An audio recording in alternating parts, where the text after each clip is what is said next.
Ngiri tangazo rireba buri munyeshuri wese wakoze ikizamini cya leta, ni itangazo kandi rireba ababyeyi bose mufite abana ku mashuri, by'umwihariko ku bakoze ikizamini cya leta bagatsindwa. Iri ni itangazo rikomeje kugera mu by'ukuri rireba by'umwihariko ababyeyi ndetse n'abakoze ikizamini bagatsindwa, haba muri senior 6 ndetse na senior 3 na P6 bose. Mu by'ukuri ngiye kuba nababwira inkuru nziza cyane, ni inkuru rero ngira ngo tunasangire hamwe, kubera ko mu by'ukuri kugira ngo tubone amakuru nk'aya ngaya tuyihererane ntabwo byaba ari byiza cyane, ahubwo mu by'ukuri ni kugira ngo tuyabatangarize mumenye ese mu by'ukuri ibikomeje kugenda bivugwa mu Rwanda bimeze gute, ndetse kandi ndaza no kuba nagaruka ku kibazo cya Minerval ku babyeyi bakomeje kugenda bavuga uti ese mu by'ukuri amafaranga ya Minerval nk'uko babidusezeranyije agiye kuba yagabanuka, cyangwa se mu by'ukuri nk'uko bikomeje kugenda bivugwa mu by'ukuri hari ababyeyi bagiye kujya banafashwa badafite ubushobozi nk'uko byakomeje kugenda bigaragazwa, ndetse kandi ubuyobozi bw'u Rwanda bukomeje kugenda buvuga ko mu by'ukuri bugiye kujya bunafasha by'umwihariko ababyeyi badafite ubushobozi mu kuba barishyira abana babo amashuri.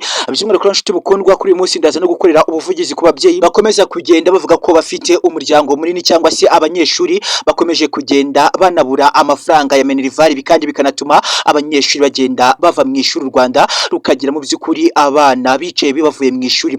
Ni ikintu rero ubona ko gikomeje kugenda kihangayikisha by'umwihariko igihugu cy'u Rwanda, kandi bikomeza kugenda bivuga ko abana b'abahungu cyane cyane ari nabo bari kuva mu ishuri. By'umwihariko mu by'ukuri n'abaderegiteri bafite itangazo ryabo abakomeza kugenda birukana abana kubera ko babuze amafaranga y'ishuri. Namwe mu by'ukuri ntabwo byemewe kuba mu by'ukuri wakirukana umwana ngo nuko yabuze amafaranga yo kwishyura ku ishuri, cyangwa se mu by'ukuri ukaba wabuza umwana kwiga kubera ko nta mafaranga y'ishuri afite. By'umwihariko nshuti mukundwa rero, reka nizere ko uri kureba hasi iyo video yawe ukabona urangije gukanda subscribe, ikindi kandi ukaba wibutse no gukanda kuri iyo nzogera ya notification kugira ngo ntuzajye ucikwa inkuru n'ibiganiro by'ubwenge dukomeza kugenda tukugezaho gatanu ku kandi. Aha ni kuri Rwanda Top Line TV ukomeje kugenda mu by'ukuri ukurikiranira inkuru zaho gatanu ku kandi, ngo kandi tugiye kwa twakwibanda ku makuru akomeje kugenda anagaruka mu by'ukuri ku banyeshuri batsinzwe ikizamini cya leta, ariko mu by'ukuri mukaba mwari mumaze kwiheba nk'uko byakomeje kugenda bitangazwa. Ndagira ngo ku itariki ya mbere y'ukwezi kwa 9 2025 nibwo kandi mu by'ukuri umuyobozi mukuru wa NESA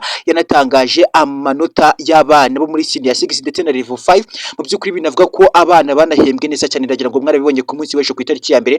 Ariko rero mu by'ukuri tugiye kwa twagaruka ese abanyeshuri batsinzwe ni ikihe kintu mu by'ukuri munagenewe, cyangwa se agaseke kanyu munyemere tugapfundurire hamwe, ndetse turaza no kwibanda ku ngingo ivuga ku banyeshuri mukomeje kugenda mubura amafaranga ya Minerval, by'umwihariko amafaranga yo kwishyura ku ishuri mukirukanwa.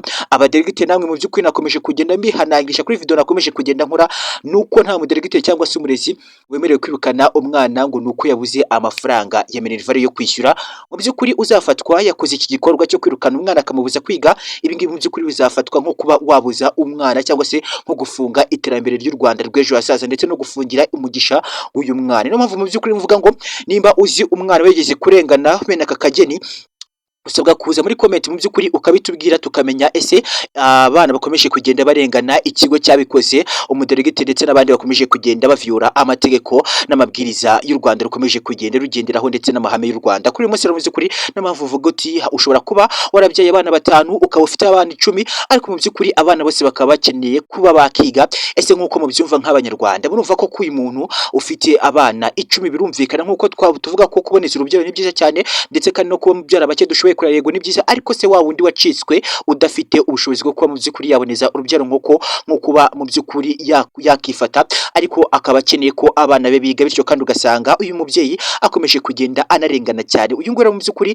mufitiye inkuru nziza, andika muri comment nimba uzi umuntu wengize kurengana wirukanwe kubera ko Minerval yibuze, ndetse n'undi mu by'ukuri ufite abana benshi ariko akaba nta bushobozi afite. Ibi bintu mu by'ukuri tubikurane ikinyabupfura nk'abanyarwanda twatojwe indangagaciro z'umuco nyarwanda, kubera ko mu by'ukuri n'ubundi nuza muri comment kandi kutinda kenye, ndetse mfite n'abana bangana gutya n'umwana wanjye yakuye mu ishuri kubera ko yabuze Minerval. Ntabwo mu by'ukuri tuzahita dufata umwana ngo tujye tumukorera ubuvugizi kubera ko bivuze gusa, ahubwo mu by'ukuri tuzareba aho turuka ndetse n'ibimenyetso bigaragaza ko umwana koko mu by'ukuri yarenganye. Nidusanga yararenganye mu by'ukuri nk'igihugu cy'u Rwanda ntabwo twemera akarengane. By'umwihariko rero mu by'ukuri munyemerere nigarukire ku itangazo nyamukuru tugiye kuba twanaganiraho, by'umwihariko ku batsinzwe ikizamini cya leta ariko bakaba bari bafite impungenge yo kuvuga uti tugiye kuba twanasibizwa dusubire mu myaka twari twarizemo. Ese ibi ngibi mu by'ukuri turaza kuba twabikora gute? Ibi ngibi mu by'ukuri Nesa yicaye inabona ni ikibazo gikomeye cyane kubona umwana yasubira mu mwaka arangije cyangwa se abandi bana barangishanye, ukabona mu by'ukuri bo bari gutera imbere we ari gutera inyuma.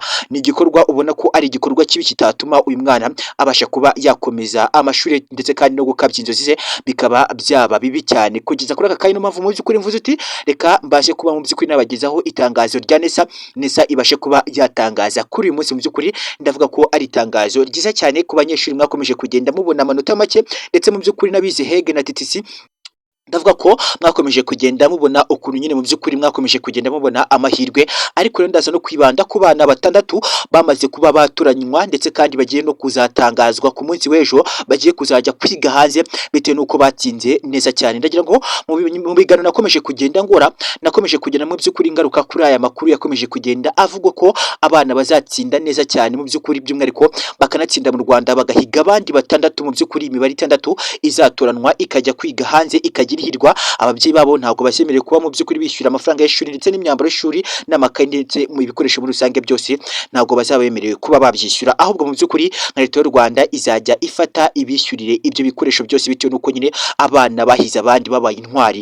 Nk'uko rero mu by'ukuri u Rwanda umuntu ufite ubutwari cyangwa se wakoreye ubutwari bwe agomba kuba yanabushimirwa.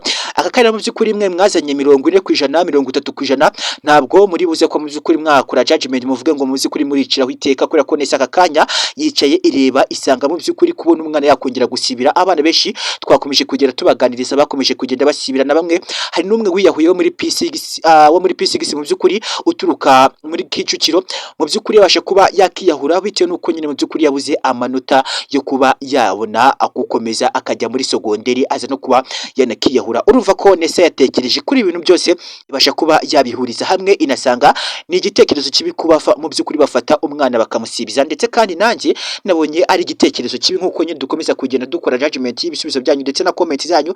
Ariko mu by'ukuri hagati aho ngaho hari abantu bagaragaza discipline itari nziza cyane.